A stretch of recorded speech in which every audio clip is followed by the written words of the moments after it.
निर्माण कृषक संगठन और अन्य अनेक प्रमुख कृषक संगठन उपस्थित में सोनपुर माटीर लड़ुआ चाषी नेता शहीद किसान स्वर्गत राजेन्द्र प्रसाद मिश्र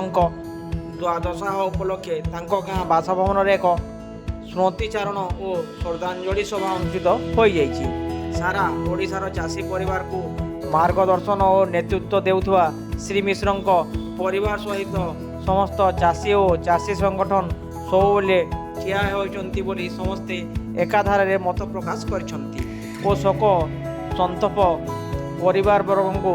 सप्रेमे संतना देइछंती। नवनिर्माण कृषक संगठन, जिला कृषक संगठन, सुवर्णपुर बलांगीर मिलित कृषक मंच, बौद्ध जिला कृषक संगठन आदिर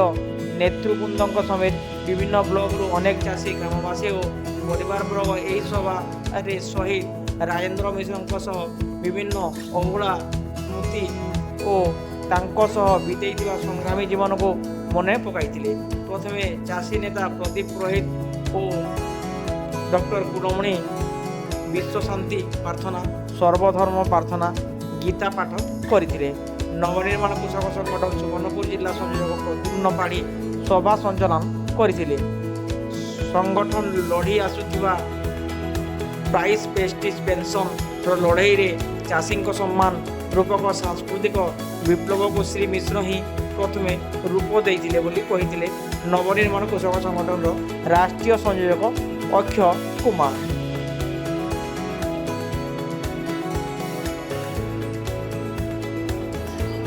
आगको राजेन्द्र मिश्र संग्रामी विचार और जीवन चाषी आंदोलन को सबले प्रभावित करिब और आगामी मार्च 22 रु 31 चाषी एकता गण पदयात्रा चाषी संगठित होई निर्भीक भाव लड़ब और निज अधिकार ये तानाशाही सरकार ठू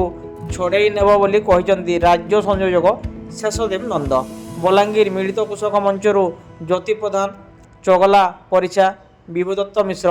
अरुण मिश्र, शंकर पाणिग्राही तथा बलांगीर जिला नवनिर्माण संयोजक हिमांशु साहू आदि अभिभक्त बलांगीर जिले में सांबादिक और चाषी नेता हिसाब रे श्री मिश्र केमिति संस्कारमूलक प्रभाव